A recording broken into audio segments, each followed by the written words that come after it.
este programa de Mirada Cuyana, un programa nuevo que empezamos a partir de hoy con la intención de poder poner al aire online debates sobre política, economía, cultura, que viene pasando y que venimos en los ciudadanos de Mendoza transitando en este proceso de pandemia. Este proyecto de comunicación comunitaria para nosotros es un gran paso porque intenta ser una nueva cooperativa de comunicación, para lo cual queda abierta la invitación para todos aquellos que quieran ser parte de este proyecto, Mirada Cuyana. Durante los siguientes días vamos a ir poniendo más información para que el que se quiera sumar puede hacerlo. Nuestra dirección de correo por ahora es ptpmendoza@gmail.com y es donde vamos a recepcionar propuestas, y la idea es aprovechar este espacio que nos brinda el Partido del Trabajo y el Pueblo, con la intención de poder abrir esta cooperativa de trabajo hacia todos los que les estén interesados.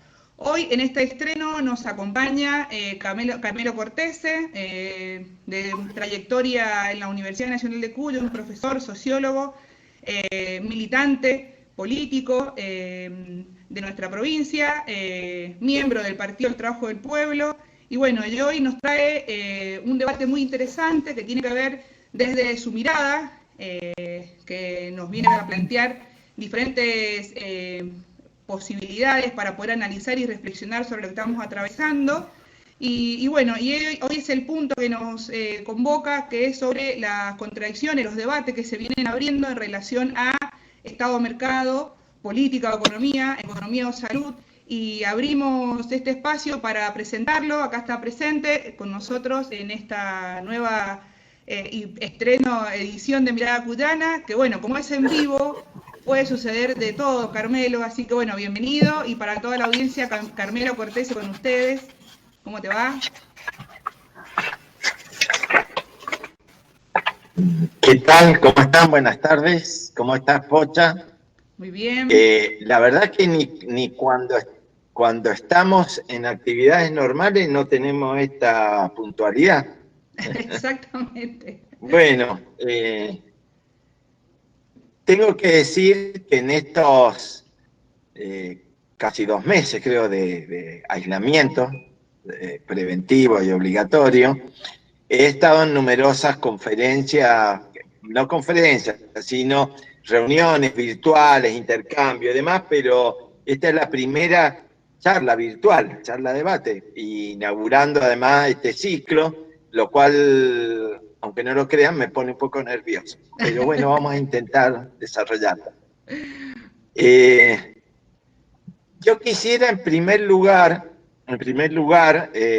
sinceramente, plantear un saludo y un abrazo a los compañeros y compañeras de la CCC, de APEPRO y de otras organizaciones hermanas y amigas de la juventud, del mismo PTP, que han puesto el cuerpo, mientras algunos por obligación estamos encerrados, y han puesto el cuerpo y el alma redoblando los esfuerzos que ya venían haciendo para combatir el hambre y la desigualdad social.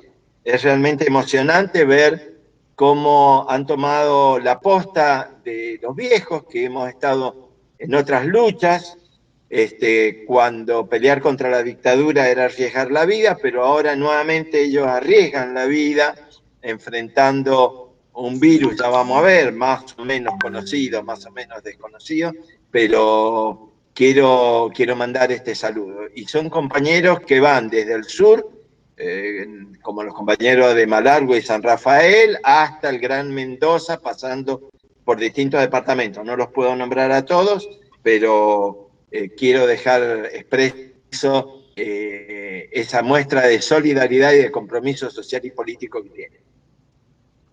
Buenísimo, Y buenísimo. antes de empezar, plantear que efectivamente estamos entrando a múltiples debates, podríamos decir nuevos, pero que se agregan y se superponen con los debates políticos, económicos y sociales que ya veníamos arrastrando. Y son debates que expresan contradicciones reales en la sociedad. y son algunos de carácter estructural, o sea, debates de largo tiempo, y otros que tienen que ver con la coyuntura. Lo que hace la coyuntura, en este caso la pandemia, es tensar todas las contradicciones estructurales que ya teníamos y agrava estas contradicciones al máximo. Y lo otro, a decir previo a entrar de lleno, que lejos de esa idea de que la enfermedad nos hace mejores a todos y que ahora como está la enfermedad vamos a ser todos distintos, yo diría que cada clase social, cada sector económico, cada sujeto social, cada partido ha ingresado a la pandemia con las ideas, los enfoques, las concepciones políticas e ideológicas que tenía previamente. Por ahí, individualmente, sí, uno puede cambiar, pero en general se han reforzado las concepciones que tenían previas para explicar, para justificar, para resolver o para mantener los privilegios. Es un poco lo que se va viendo en la sociedad argentina. Dicho esto, intentaré, tratando de ajustarnos a los tiempos que tenemos, de desarrollar en 5 grandes ejes algunas ideas que no son originales de uno, sino que venimos conversando con varios compañeros y vamos elaborando algunas de hace tiempo y otras al calor de la crisis actual. El primer eje que quiero plantear es la necesidad de recuperar las categorías del materialismo dialéctico e histórico como una guía para el análisis de esta situación. Son nociones claves que nos permiten entender parte de lo que está pasando y son claves para enfrentar una concepción que, por ejemplo, para que quede claro, Montacuto, el periodista que ocupa un horario, una franja horaria clave en Radio Niwil, a las 10 de la mañana, se ha cansado de decir que de esta crisis salimos con capitalismo, con más capitalismo, cuando en realidad la causa de fondo es el sistema capitalista. Por lo tanto, vamos a estas nociones. Lo primero es decir que los seres humanos creamos nuestra vida en el trabajo y la vida ajena en la procreación. Es decir, que producimos y reproducimos nuestra propia vida. Y esto implica una doble relación, una relación natural y una relación social. Y esto nos permite eliminar una suerte de antítesis que algunos establecen entre naturaleza y ser humano, ya que somos parte de la naturaleza. La naturaleza y el trabajo humano son la fuente de toda riqueza. Ya algunos economistas decían el padre y la madre de toda la riqueza.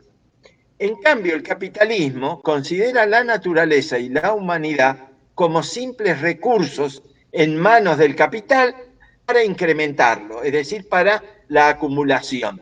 Y si son recursos, los recursos se usan, se desechan, se trituran, se exprimen, se eliminan. No somos recursos. Entonces, primera cuestión.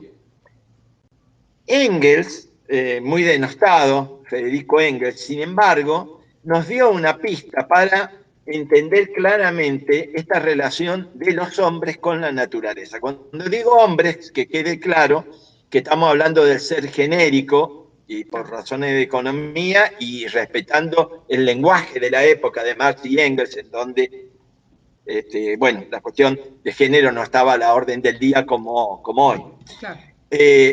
Engels decía que después de cada una de las supuestas victorias, la naturaleza toma su venganza y daba ejemplos concretos como por ejemplo la tala indiscriminada de bosques, cuestión tan importante para pensarla hoy día. Y textualmente decía, los hechos nos recuerdan que nuestro dominio sobre la naturaleza no se parece en nada al dominio de un conquistador sobre el pueblo conquistado. No es el dominio de alguien situado fuera de la naturaleza, porque nosotros, nuestra carne, nuestra sangre, nuestro cerebro, pertenecemos a la naturaleza, estamos en su seno. Y todo nuestro dominio solo consiste en que somos capaces de conocer sus leyes y de aplicarlas consecuentemente. Primera pista importante entonces para lo que queremos analizar. El capitalismo como modo de producción es un modo que progresa a costa de la destrucción de las fuentes de la riqueza. Decía Marx, la producción capitalista desarrolla la técnica y la combinación de los procesos de producción social, mientras al mismo tiempo va minando, o sea, va corroyendo, va destruyendo las dos fuentes de donde sale toda la riqueza. La tierra, él dice, la tierra estaba en un párrafo que alude a la producción agraria, pero está pensando en la tierra como el principal bien de la naturaleza, y el trabajador. Es decir, que la acumulación capitalista, además de esto, plantea Marx en otro pasaje, produce una acumulación de riqueza proporcionada a la acumulación, produce una acumulación de miseria proporcionada a la acumulación de capital.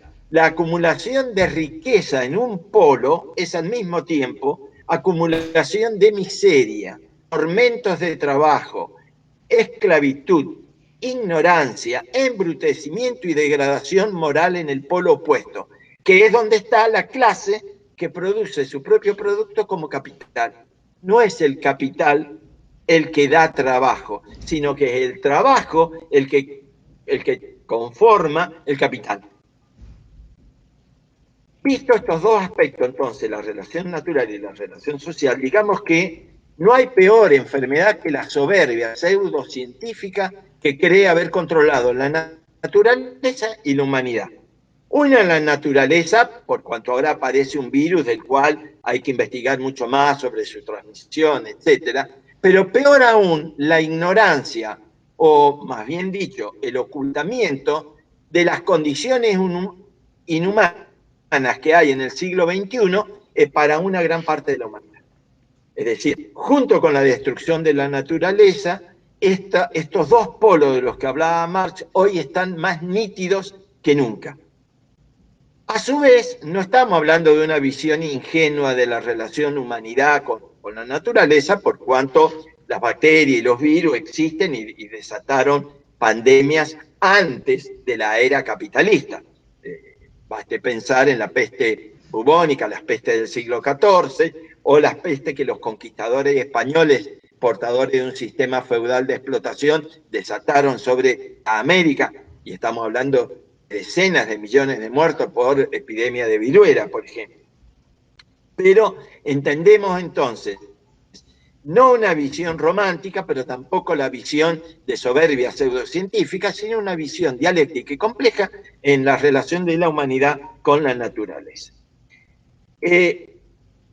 Y acá entonces viene un tema que es la relación del presente con el pasado, y para responder un poco a algunos planteos, como los de los Trump y los Bolsonaro, que señalan que esto es una simple gripecita, para lo cual acuden a un dato real que después se tergiversa. Efectivamente han habido otras pandemias, pensemos en 1871 la epidemia de fiebre amarilla en Buenos Aires, con más de 14.000 muertos, en la Buenos Aires de aquella época. O hace un siglo la gripe española con 20 millones de muertos. En los últimos 50 años han habido una serie de epidemias como la fiebre de Hong Kong, el SIDA desde los 80, estamos hablando de 30 millones de víctimas del SIDA, el SARS a comienzo de este siglo, la gripe aviar, la gripe A, el cólera, por ejemplo, en Haití, total es Haití el país más pobre de América Latina, y algunos se olvidan, el ébola en África, el SARS de Oriente Medio, el dengue, el Zika, efectivamente están, pero como señala el biólogo evolutivo de izquierda, Rob Wallace, no se trata de gripe o coronavirus, el COVID-19, sino que se trata de gripe y el COVID-19. Es decir, el gran problema que tenemos es que esta pandemia ha comenzado, pero puede ocurrir, como en los casos de la digamos, de hace un siglo, de la gripe española, que tuvo una primera oleada, pero después fue mucho más mortífera en la segunda oleada. Aquí cabe decir entonces que las dimensiones destructivas del capitalismo están en la base de estas epidemias y hay que pensar en los negocios millonarios de los centros de investigación que financian, antes que la prevención de las causas que ocasionan las pandemias, están financiando la investigación de vacunas y de antivirales, como ocurrió con la gripe A, en donde los laboratorios que fabricaron los antivirales, los laboratorios como Glaxo y Roche, se llenaron de millones a costa de esto, porque es para ellos más negocio la vacuna que la prevención. Bien, una última cuestión para que no quede como una cuestión abstracta. La causa por la que el capitalismo está provocando estas zoonosis, que es la transmisión de ciertos animales a la especie humana del virus, tiene que ver con el tipo de producción, de industrialización, de el arrasar con los últimos bosques primitivos, la tala de bosques para lo que llamamos sobre todo la producción agroalimentaria, el agronegocio, la producción de grandes granjas animales, por ejemplo la más grande de China, que concentra 100.000 vacas y que son las que favorecen la transmisión de estos virus. Y que para los grandes capitales invertidos son algo así como daños colaterales. Pensemos en la mentalidad imperialista, que cuando desata guerras piensa en daños colaterales, que son los muertos que venimos a poner los países donde se desatan las guerras. Bien, para no extenderme en este punto, quiero decir que no es entonces el razonamiento científico el que guía a la lógica económica o la orientación política del capitalismo, sino a la inversa. Es la competencia capitalista entre potencias que disputan este dominio imperialista del mundo, es la lógica económica del capital por obtener cada vez más ganancias, las que subordinan a la investigación científica para sus fines. Y que por eso es necesario liberar a la investigación científica de estas ataduras, así como también tenemos que liberar nuestras prácticas económicas y políticas. Dicho en términos de un marxista de orientación maoísta, como fue Samir Amin, el sistema mundial capitalista ha llevado a niveles nunca antes conocidos la mercantilización y la privatización de la salud, la educación, la investigación científica, las jubilaciones, el agua, el ambiente, la propiedad intelectual, artística e industrial, los bienes comunes en general, es la privatización y la mercantilización de la misma vida.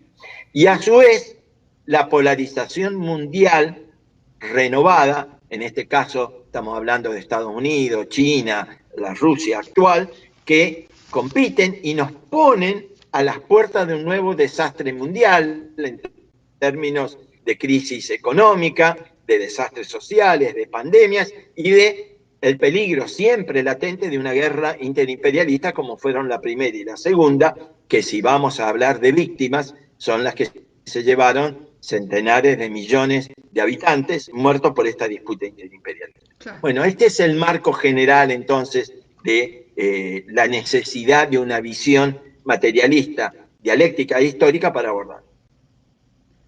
El segundo gran eje en el cual creo que es necesario insistir a fondo es la desigualdad como punto de partida anterior al ingreso del virus. Me tomo un mate, si me disculpan. Muy bien, muy bien. Bien. En estos días,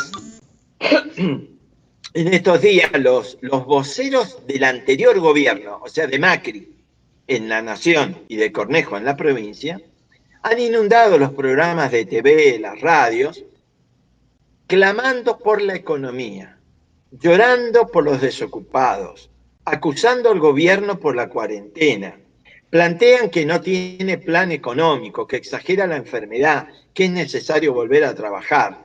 Prat Gay, el anterior ministro de Economía, aquel que habló de que en el segundo semestre íbamos a ver el crecimiento y habló de los brotes verdes, se da el lujo de cuestionar la economía. O Cornejo, vale la pena retener esto para lo que vamos a decir enseguida, que dice que un 10% más de pobres van a significar muertes, respondiéndole a Alberto Fernández, presidente, cuando dice hemos privilegiado la salud.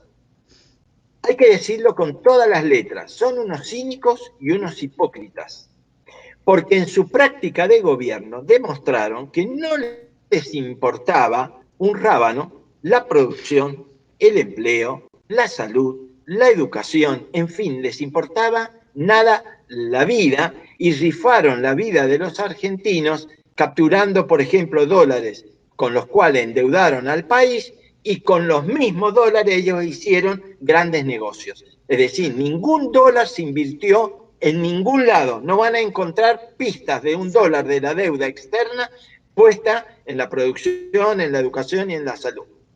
Esto vale para el país y también para la provincia de Mendoza entre 2015 y 2019. Por lo tanto, quiero insistir en cuál es el balance y el resultado de los 4 últimos años entre 2015 y 2019, que básicamente es una economía estancada, una sociedad pobre y desigual y un país endeudado.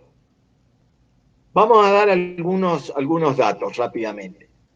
La economía se estancó. En el caso de Mendoza, el Producto Bruto Geográfico, que sería la producción total de la provincia per cápita, o sea, dividida por lo que teóricamente le corresponde a cada habitante, fue en el año 2018 inferior en casi 6% a la del año 2008. 2008 versus 2018. En una década disminuyó la riqueza producida y disponible por habitante. Está claro que es un problema estructural, pero se agravó con el gobierno de Cornejo.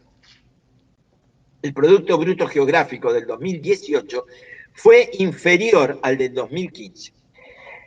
En febrero de este año, los datos del Ministerio de Trabajo indican que se habían perdido nuevamente puestos de trabajo, 4.578 puestos de trabajo, acumulando 15 meses consecutivos de la caída del empleo privado registrado de Mendoza.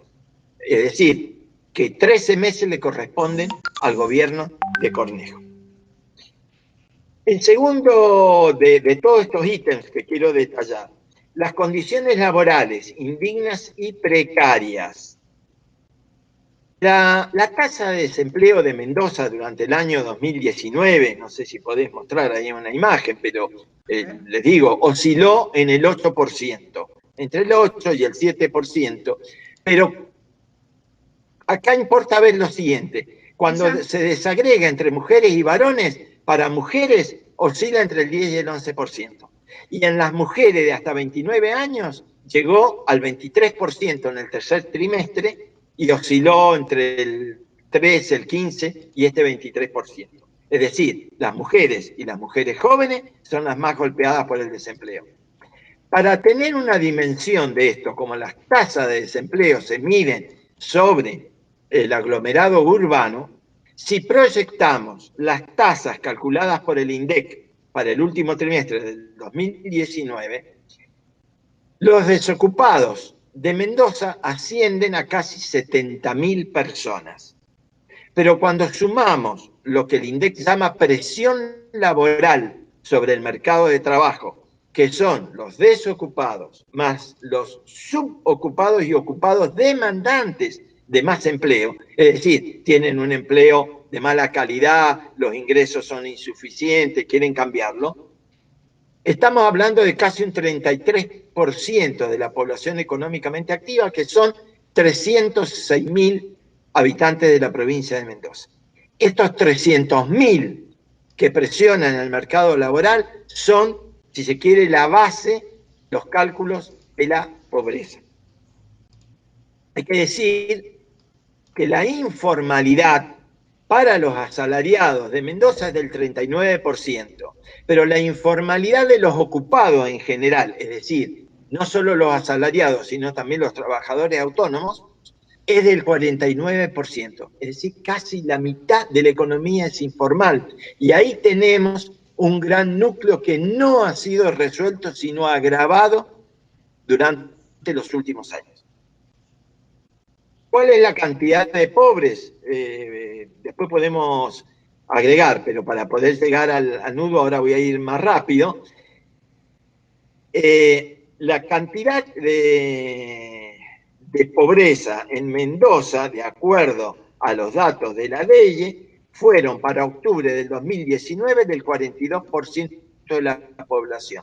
En el 2016 había sido del 35,3%. Toda cosecha cornejista. Levantar la pobreza del 35 al 42%, los hogares del 25% al 29,7%, o sea, casi el 30% de los hogares. Cornejo se vanagloria de haber traído una economía sana y una administración eficiente. Sin embargo, no es así para ninguna de las dos cosas. Si estimamos a diciembre del 2019, esa pobreza para el total de la población, estamos hablando de 800.000 personas en condiciones de pobreza, 800.000, de las cuales 121.000 están en condiciones de indigencia. A su vez, la medición de la UCA, que mide la pobreza en varias dimensiones de derechos, o sea, el acceso a la educación, a la salud, a la vivienda, al hábitat, establece que 6 de cada 10 hogares de Mendoza, de Gran Mendoza, con lo cual la situación de la provincia, por lo que conocemos de la desigualdad territorial, es mayor. 6 de cada 10 hogares presentaban al menos una carencia en alguna dimensión de derechos. Y si vamos al último ítem que quiero plantear, que son las cuentas públicas, no es cierto que Cornejo dejó una provincia ordenada, sino que en el presupuesto 2020 que ellos elaboraron a fines del 2019, habían dejado una necesidad de financiamiento bruto, que así se llaman, si quieren después aclaramos, pero que era de 16.400 millones de pesos. Cornejo tomó, por ejemplo, un empréstito de 500 millones de dólares que ahora comienza a pagar intereses. Los vencimientos para este año de la deuda contraída por, digamos, es cierto que hay una parte estructural que viene de antes, no vamos a salvar al gobierno de Paco Pérez y de Celso Jaque de lo que les toca, pero la virtud de Cornejo es haber empeorado todo. Los vencimientos eran 8.200 millones por intereses y 6.500 millones de pesos de capital. Es decir, una carga imposible de sobrellevar ya previo a la pandemia y que en condiciones de pandemia, con una economía estancada, crea un círculo vicioso que cada vez implica mayor ajuste sobre salarios de empleados, sobre condiciones de educación y salud, etc. Por lo tanto, quiero insistir, redondear este segundo gran eje. Las condiciones en las cuales llegamos al brote de la enfermedad eran invivibles e indignas. Claro. Vamos entonces a los debates que se han dado durante esta pandemia sobre esta situación heredada y con este gran enfoque. ¿Lo puedo dar? Y después paramos. Perfecto.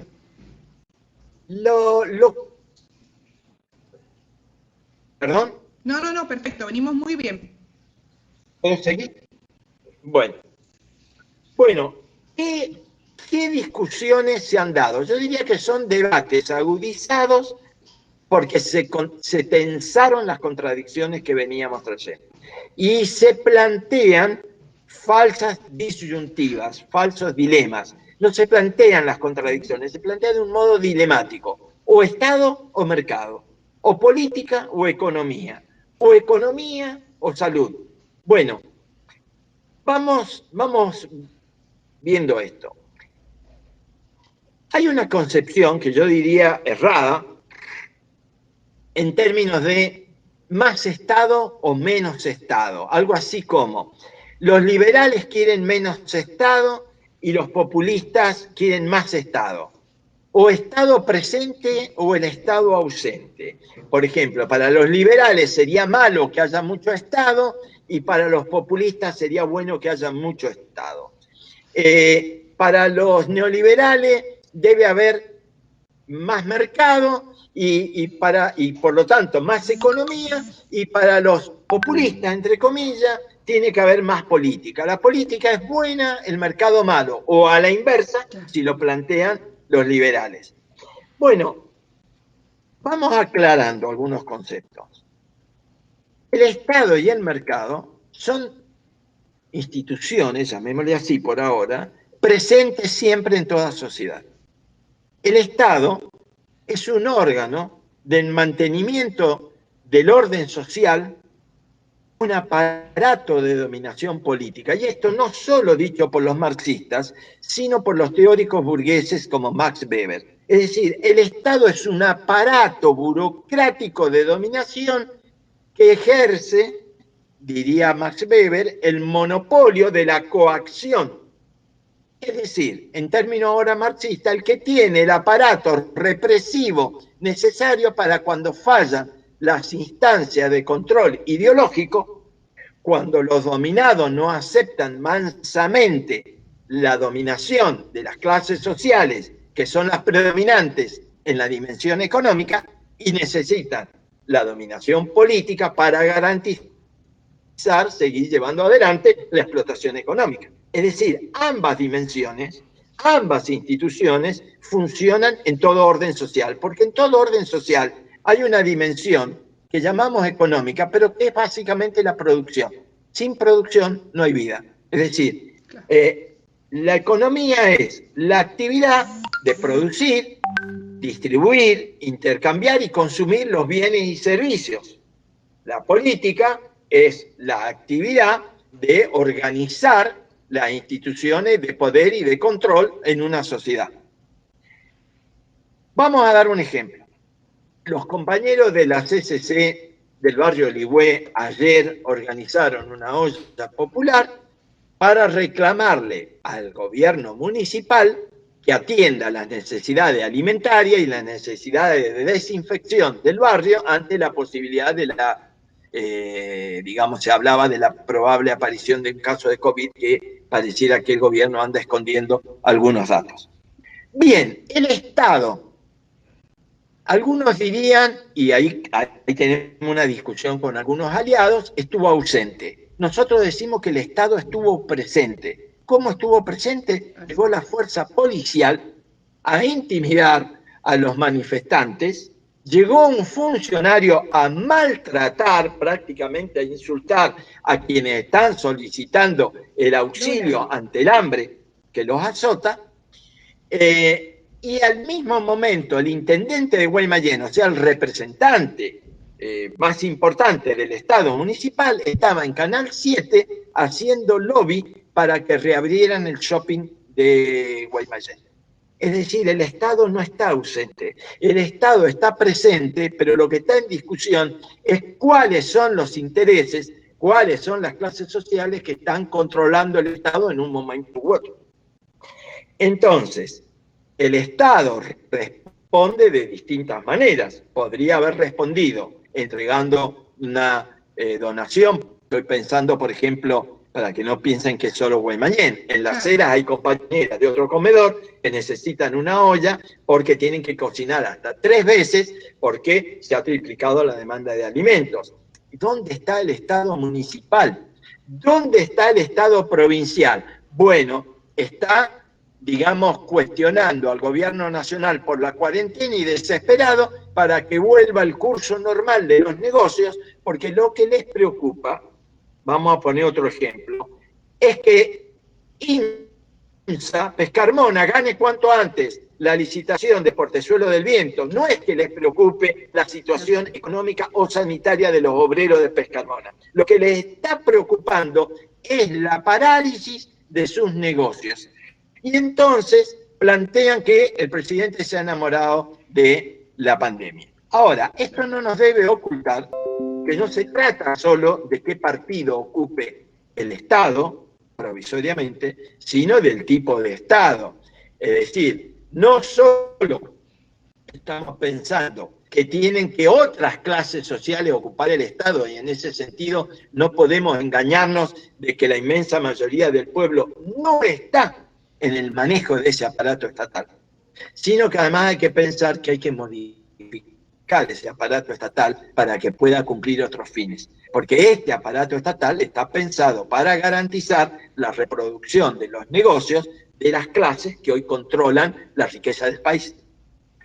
Por eso, cuando aparece la discusión de política o economía, hay que pensar en lo siguiente. Paolo Rocca, la principal fortuna del país, reacciona contra la posibilidad de un impuesto a las fortunas y despide obreros. Es decir, él que tiene las mayores espaldas para sostener esta situación, despide obreros. La diputada provincial Josefina Canale, o sea, una política en ejercicio de una porción del poder del Estado, como son los legisladores, plantea que le descuenten salario a los empleados públicos. Entonces, lo que está en discusión no es política o economía, sino quién se hace cargo de los costos de esta pandemia. Si lo hacen un puñado de millonarios o si lo hace la inmensa mayoría de los asalariados, tanto los asalariados como la inmensa cantidad de precarizados, como se desprende de las cifras que di anteriormente. Y voy a volver atrás a algo que pasé para dar una ejemplificación. El INDEC calcula lo que se llama distribución de ingresos, pero lo hace sobre los ingresos, tanto laborales como no laborales, de 31 aglomerados urbanos que implican unos 28 millones de habitantes. Somos 45 millones de habitantes.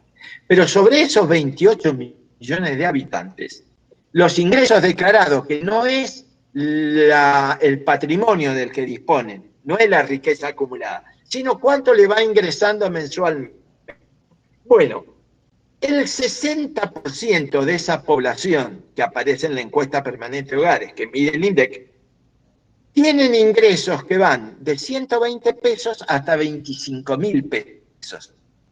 60% de la población con ingresos, que pueden ser laborales, jubilaciones, subsidio, asignación universal. Bueno, el 60% tiene ese ingreso y representa casi el 30% del total del ingreso.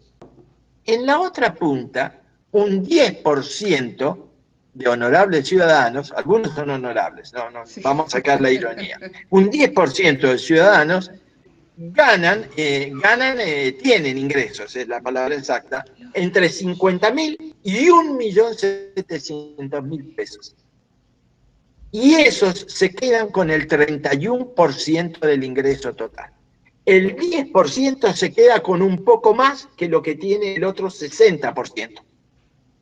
Si nosotros le cobrábamos impuestos al 10% de ese 10%, o sea, al 1% de estos individuos relevados, que serían, el decil superior son 1.700.000 personas, serían aproximadamente 170.000 personas, y le podríamos estar cobrando a esos un impuesto extraordinario sobre sus ingresos, digo el 1% para no cobrarle a todo el 10%, o sea que estaríamos hablando de quienes reciben ingresos de entre 500.000 y 1.700.000 mensuales. Bueno, si Josefina Canale, diputada provincial, quiere cobrarle impuesto a un maestro que gana 40.000 pesos, ¿cómo no le vamos a cobrar un impuesto extraordinario en lugar de descontarle el sueldo a estos que tienen esta riqueza? Yo hice el cálculo, extrapolando los datos para Mendoza, estaríamos hablando de unos 9.000 contribuyentes. Como es del aglomerado urbano, tendríamos que estar pensando que al menos serían 10.000 personas. O sea, estamos hablando de que quienes más riqueza disponen, se podría calcular sobre la base de la riqueza disponible, se puede calcular sobre la base del ingreso, pero siempre estamos hablando de cobrar un impuesto que no dejaría a las personas por debajo de la posición superior en la que se encuentran. Seguirían siendo los que más ingresos tienen y los que más riqueza disponen. Bien, esa es la verdadera contradicción. No es economía o salud, Estado o mercado, sino qué tipo de Estado y qué tipo de política vamos a seguir, porque la política es también política educativa, política sanitaria, política económica. Entonces, la política económica de la época macrista fue perdonarle el impuesto de las retenciones a las exportaciones a los grandes productores de la pampa húmeda, fue liberar el movimiento de capitales, fue liberar el mecanismo de la fuga de dólares, fue contraer deuda para que la paguemos todos nosotros, y otra política económica podría estar pensando en otro tipo de medidas contrarias a estas. Pero esto implica una contradicción en el campo de la política. No se trata del dilema política o economía, sino de las contradicciones que las clases tenemos en la actividad política, en la actividad económica y también en otras actividades como la ideológica, por ejemplo, o la educativa, que son todos campos de disputa de distintas orientaciones para estas actividades humanas. Este me parece que es el nudo central en este punto, y si te parece, si bien vean algunos otros ejes para desarrollar, si querés que hagamos aquí un parate, porque llevamos 40 minutos, sí, para después en todo caso discutir algunas propuestas, pero que tienen que ver con esto, con el enfoque, con el punto de partida, que es la situación previa, y con poder desarmar y desarticular estos falsos dilemas que nos instalan, que no nos permiten ver la contradicción principal que opone a grandes mayorías populares con un puñado de capitales financieros, capitales invertidos en la industria, de grandes terratenientes, de un sector que controla el comercio exterior. Esa es la contradicción que se desarrolla tanto en la política como en la economía y también está en la salud, porque el ejemplo de esta contradicción es desarmar el Ministerio de Salud, como hizo Macri, o fortalecer la salud, poniendo mucho más presupuesto en la salud, porque hay que, en primer lugar, defender el derecho a la vida de la inmensa, no de la inmensa mayoría, de todo ser humano, y no despreciar la vida como se ha hecho hasta, digamos, hace poco tiempo. Bien, buenísimo, Carmelo. Venimos bastante bien con el tiempo. La idea es que la gente puede hacer llegar algunas preguntas.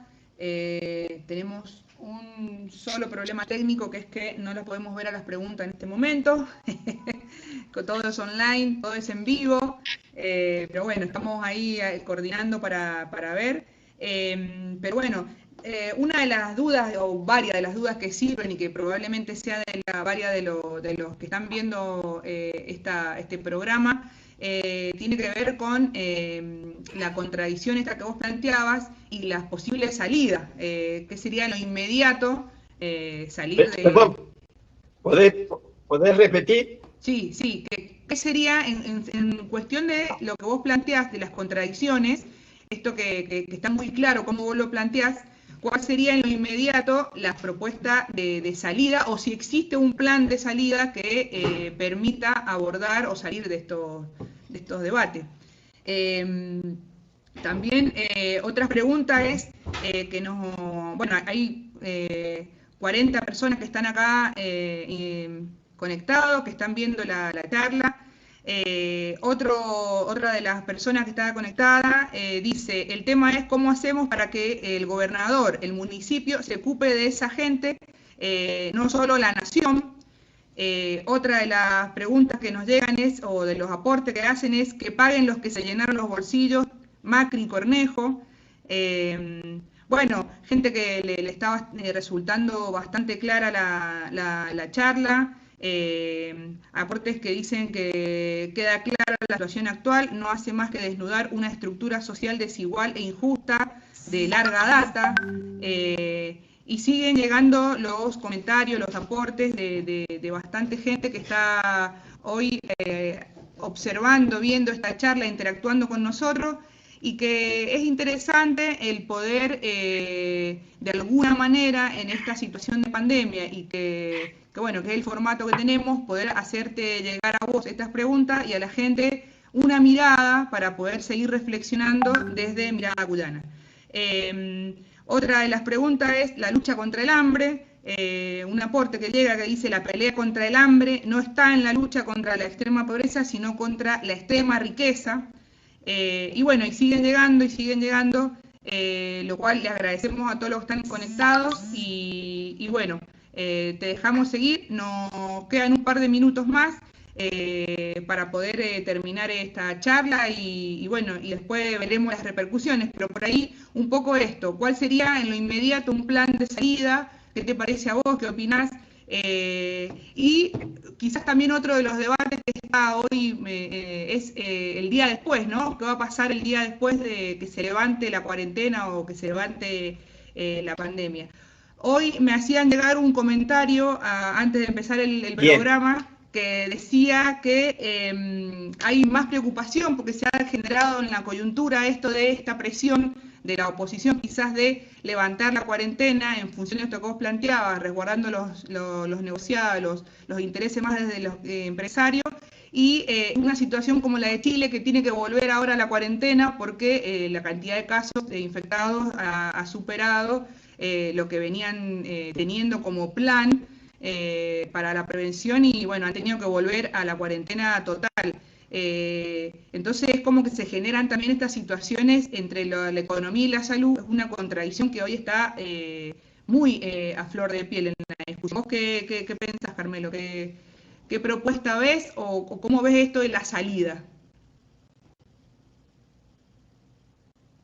Bien, antes de decir esto de la salida, recordemos esto que le ha pasado a Chile, a Estados Unidos, a Brasil, donde gobiernos reaccionarios de derecha, de carácter imperialista, como Trump, casi fascistas como el de Bolsonaro, desconocen lo siguiente: aún siendo baja lo que se llama la letalidad del virus, supongamos que sea del 1%, como es muy alta la tasa de contagiosidad, para que se entienda, Wallace, biólogo, calculaba que si se contagian 4.000 millones de seres humanos, que es lo que, digamos, la perspectiva por la globalización, etcétera, una tasa del 1% de mortalidad implica 40 millones de muertos.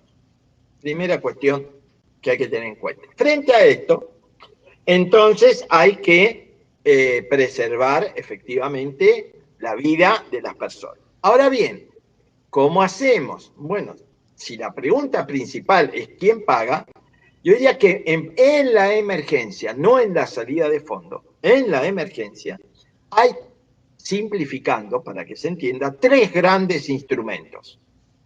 Uno es la emisión monetaria. La emisión monetaria la tiene en sus manos el Estado Nacional. La emisión monetaria es necesaria hoy para las asistencias a desocupados, precarizados, autónomos, toda la batería de medidas, las pymes, toda esta batería de medidas que el gobierno nacional ha destinado a auxiliar en la emergencia. Y la emisión por sí sola no es inflacionaria, pero si no hay una contrapartida en producir y se prolonga en el tiempo, efectivamente vos te vas a encontrar una montaña de papeles sin bienes para comprar o con bienes cuyos precios se han ido a las nubes. Es decir, la emisión es necesaria para la emergencia, pero no es la solución de fondo. Claro. En segundo lugar, es imprescindible, es vital, no destinar un solo peso al pago de la deuda. Hay que suspender, por lo menos mientras dure la emergencia sanitaria, todo pago de la deuda, porque además hay muchos países en el mundo que están al borde de defaultear sus deudas por la misma situación que está en Argentina. Países capitalistas del primer mundo están apelando a la emisión monetaria, a los auxilios financieros, a los sectores que están parados y están incumpliendo pagos de deuda. En ese sentido, esto vale, la emisión es para el gobierno nacional, pero lo de la deuda es para la provincia de Mendoza, que no se decide a tomar esta medida, y para el gobierno nacional, que sometido a grandes presiones, está dudando porque, como planteó Claudio Lozano, se acaban de pagar 300 millones de dólares al Fondo Monetario Internacional. No se ha pagado a los bonistas, pero se ha pagado al Fondo Monetario Internacional. Esto es clave porque es una dimensión que cada dólar que se destina al pago de la deuda es un dólar que se le quita para el auxilio a quienes menos tienen. Y en tercer lugar, la herramienta ya a mano es el impuesto a las grandes fortunas, es lo que planteaba. La concentración de la riqueza es esto que planteaba yo de la cita de Marx, porque parece que Marx, como escribió en el siglo XIX, pero es esto, la contracara del hambre de las compañeras del Algarrobal o del Ligüé está en la fortuna de Paolo Roca. Entonces, esta es una pulseada política que tenemos que dar, y cuando preguntan cómo hacemos para que el gobierno de la provincia se ocupe, esto quiere decir que junto con desplegar la solidaridad, nosotros tenemos que dar una gran batalla política e ideológica.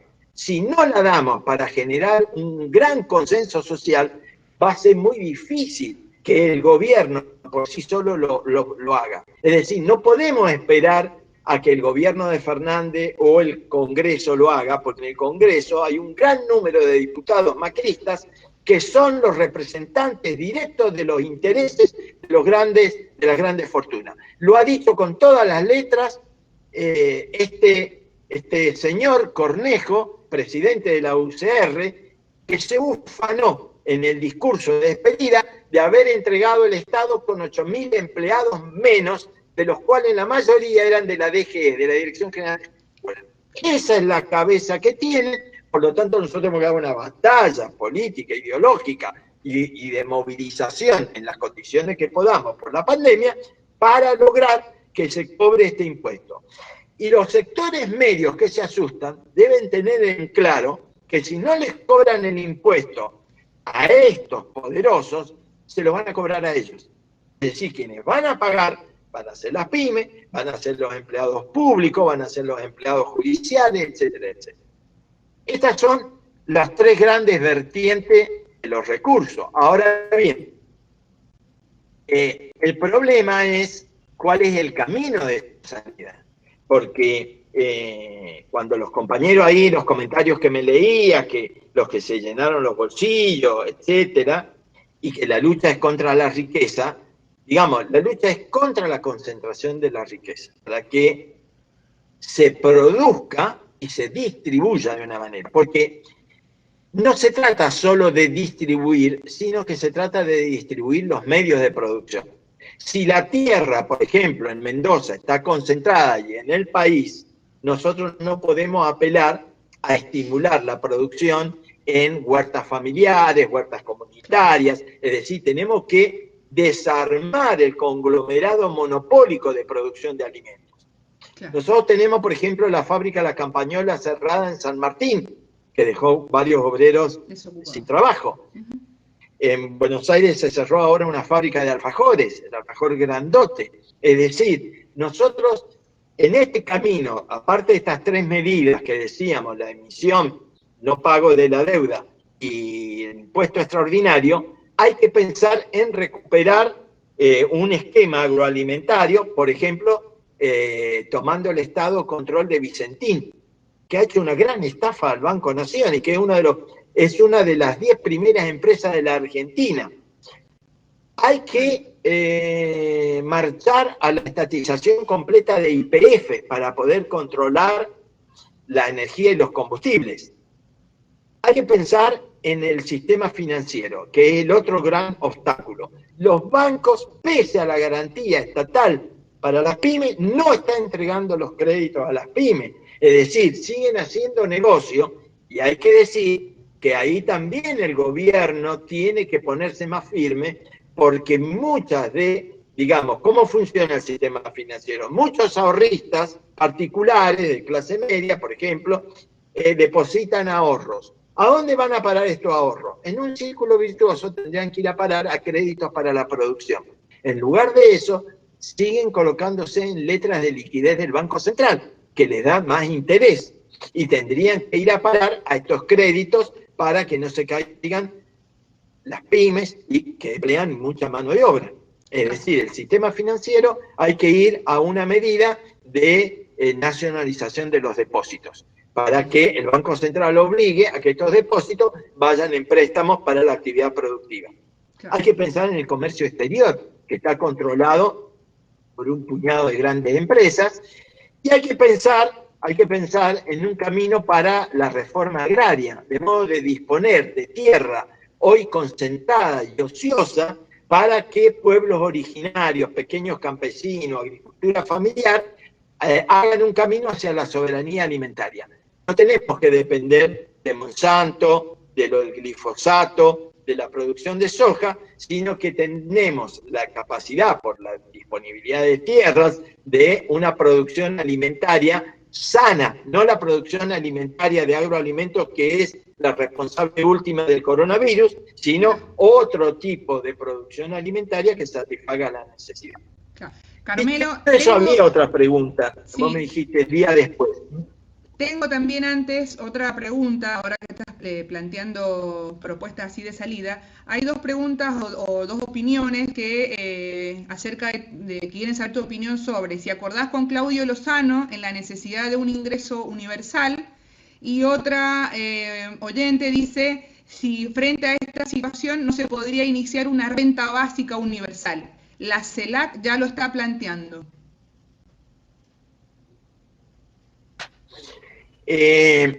La renta básica universal o el ingreso universal, el planteo de Lozano, es un planteo que viene desde hace tiempo, desde cuando florecieron las teorías del fin del trabajo, y digamos que para mí, en algo que está en debate, que por lo tanto hay que pensarlo, tiene como dos aspectos. Un aspecto en la coyuntura que podría ser un modo de simplificar la cantidad de distintos programas focalizados en un único gran programa universal que facilite la llegada del auxilio financiero monetario en esta coyuntura. Digamos que coyunturalmente podría ser una forma de estructurar una salida rápida y evitar los desfasajes técnicos que ha habido en el ingreso familiar de emergencia, el hecho de muchos anotados que no cobran, o el hecho de que muchos no reciben la asignación universal por hijo. Es decir, podríamos estar planteando una medida coyuntural que ayude a que el auxilio financiero no sometido a una contraprestación rápidamente se ponga en marcha.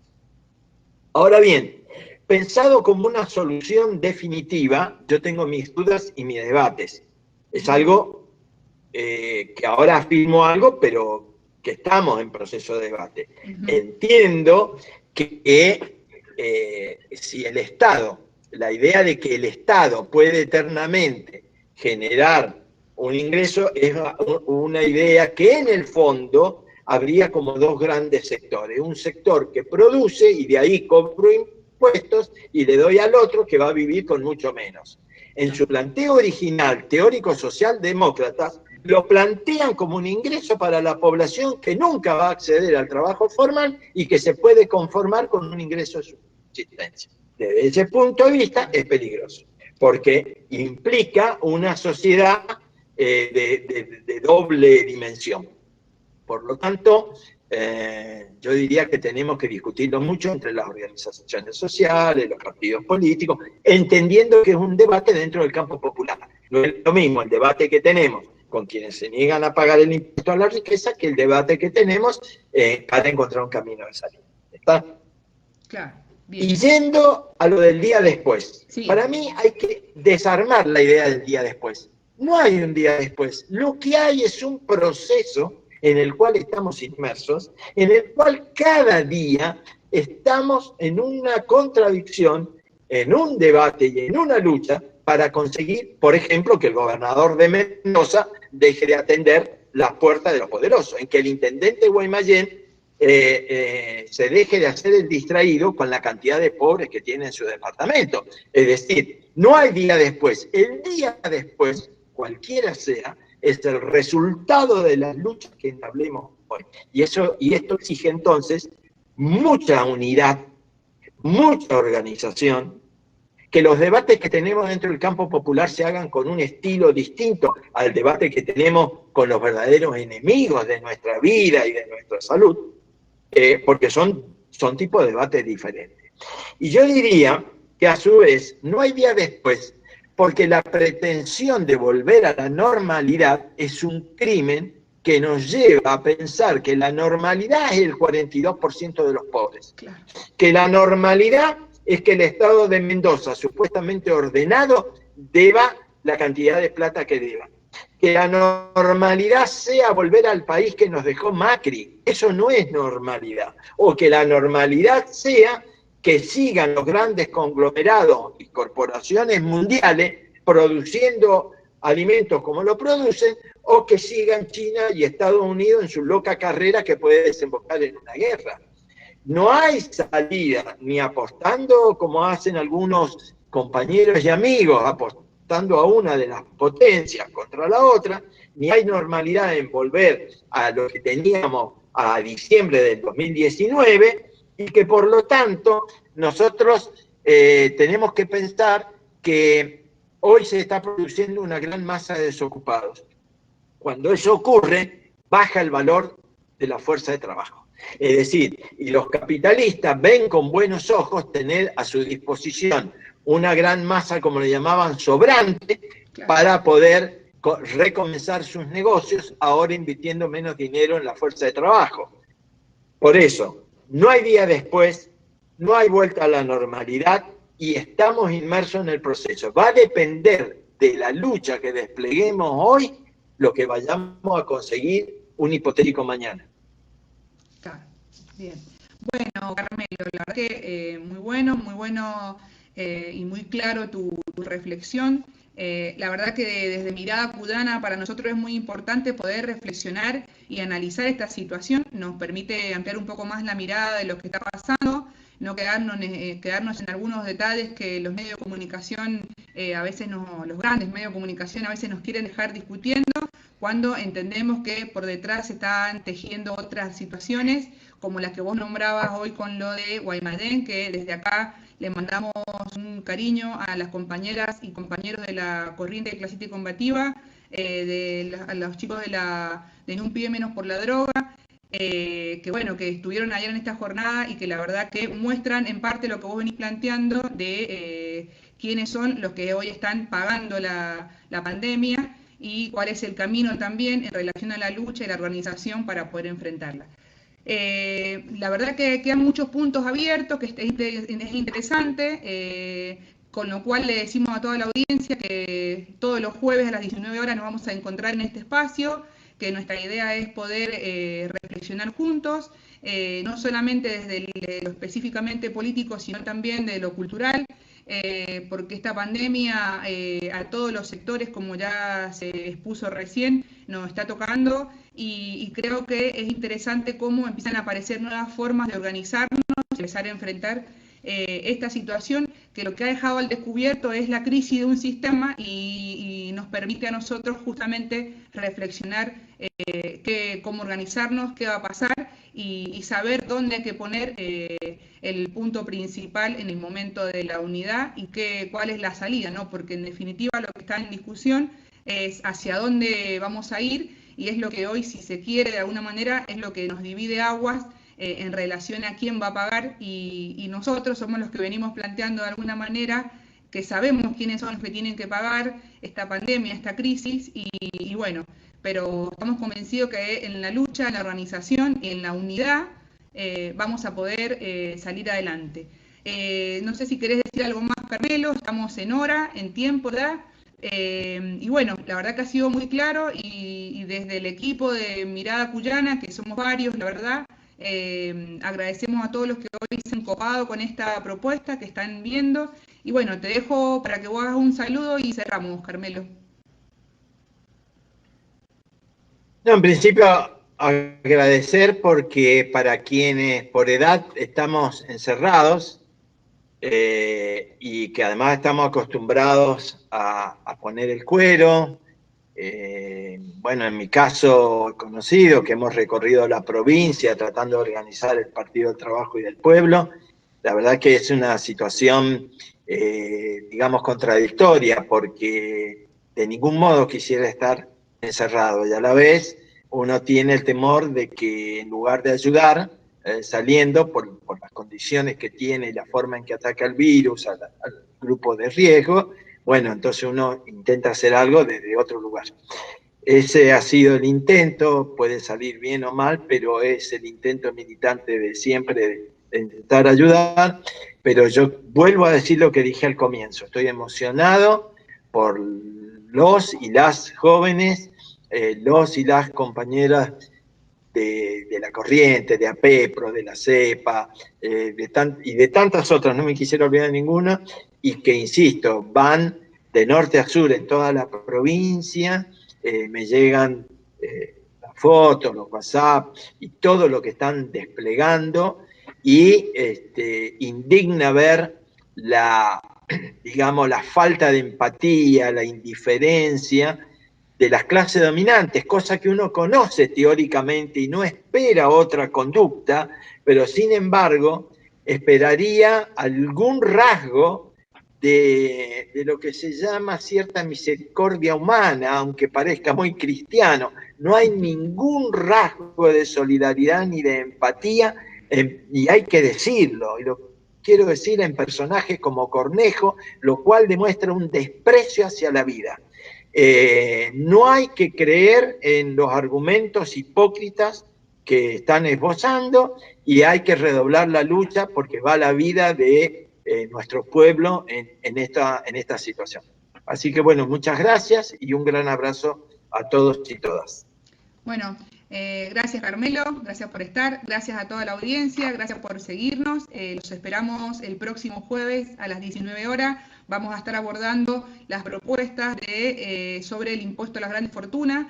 La verdad que es una propuesta muy interesante y queremos que se pueda dar a conocer y que empecemos a reflexionar sobre esto. Muchas gracias y nos vemos en la próxima.